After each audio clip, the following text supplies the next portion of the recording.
Cilmes šūnu banka, lai īstajā brīdī būtu vēl viena iespēja. Piesakies konsultācijai nabassaite.lv.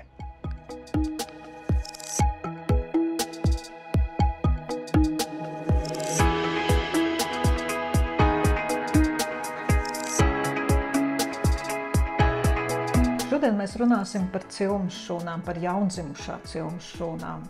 It kā vienkārši vārdu salikums, bet daudz pat nezin, ko tas nozīmē. Jaundzimušā cilmes šūnas.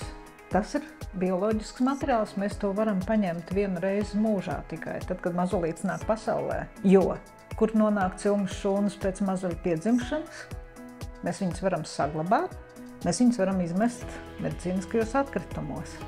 Tas ir tas jautājums, tāds svarīgums, smagums, un tāpēc mēs Cilmes šūnu banka jau 20 gadus strādājam, paņemot cilmes šūnu materiālu pie dzemdībām, apstrādājot, saglabājot nākotnē. Ar to mērķi var jau būt, un to es arī visiem novēlu, ka viņas nekad nav jāizmanto. Bet, ja tā stunda ir pienākusi, tad mums ir vēl viena iespēja kaut ko veikt savas veselības labā. Tas jautājums izskan, vai tad Latvijā kādam ir pielietotas cilmes šūnas, un cilmes šūnu terapija liekas, ka tas ir tikai kaut kur Amerikā vai tālu, bet jāatzīmē, ka Latvijā nav klīnikas, kas drīkst izmantot cilmes šūnu terapiju. Cilmes šūnu bankai arī ir nozīme tad, ja mēs daram darbu sabiedrības labā, pacientu labā. Mēs saglabājam materiālu, mēs piedalāmies zinātnē, mēs strādājam ar klīnikām, sadarbojamies ar klīniskajiem pētījumiem. Un mēs esam ļoti, ļoti priecīgi un lepni, ka mēs esam spējuši saviem Latvijas pacientiem rast iespēju ārstēties. Šodien mūsu stāsts ir par pieaugušu pacientu, par Mareku, tādu ļoti, ļoti īpašo stāstu.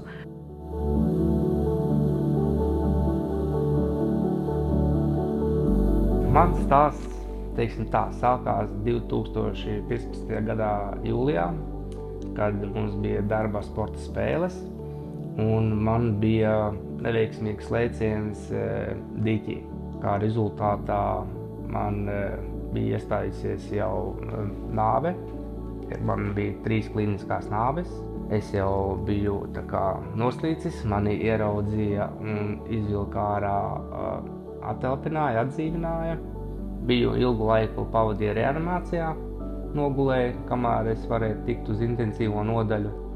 Un pēc intensīvās es devos uz Vaivariem, uz rehabilitāciju, lai mēģinātu tā kā atjaunot daudz maz savu dzīvi, jo es biju pilnīgi nevarīgs un neko nevarēju izdarīt, un es biju 100% aprūpējams.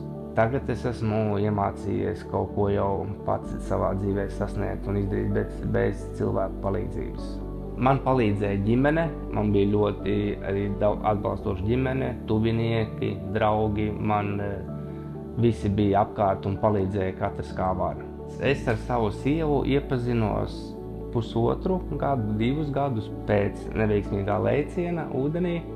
Protams, mēs zinājām, ka mēs vēlēsimies ģimeni. Pagāja kaut kāds laiks, mums tā kā pieteicās dēls, Miķelītis. Tad es uzzinājām, ka Latvijā ir tāda iespēja, kad ir iespējams saglabāt cilmes šūnas. Mēs sazinājāmies ar Cilmes šūnu banku, kas ir Latvijā, un ar mums sazinājās dr. Inese Bolmane. Un visu izstāstīja mums par to procesu, kā tas viss notiek, kā notiek visu uzglabāšana, kādas ir iespējas. Un mēs piekritām, un mēs to arī izmantojām, to iespēju. Dr. Inese ar mums sazinājās, un viņa arī norganizēja, sarunāja visu procesu, sameklēja klīniku Slovākijā, kas mūs tā kā bija gatavi uzņemt un strādāt ar mums. Rezultāts ir, viņš nav redzams tāds ārēji, bet viņš ir iekšēji, un domājam, ka vasaras beigās dosimies uz otro procedūru. Ja mēs runājam par neiroloģiskajām saslimšanām, un neiroloģija kā reiz ir tā joma, kur cilmes šūnu terapiju patreiz pasaulē izmanto visplašāk. Apmēram 70% no visām cilmes šūnu terapijām ārstēšanām ir tieši ar nervu sistēmas saslimšanām. Tās ir muguras traumas, tās ir bērnu cerebrālā triesma, tas ir autisms, tās ir dažādas neiroloģiski stāvokļi pēc citām saslimšanām. Tāpēc arī tas skaitlis ir tik liels. Jārēķinās, ka tās izmaiņas nenāk ātri. Tas ir ļoti liels darbs, tas ir ģimenes, pacienta, medicīnas tāds kopdarbs. Bez kopdarba tur nekas netiek sasniegts. Mans aicinājums ir neleciet ūdenī ar galvu pa priekšu, ejiet ar kājām pa priekšu. Sekas var būt katastrofālas un drausmīgas, jo tas nav tā vērts. Nav tā vērts, apdomājieties, esiet prātīgi.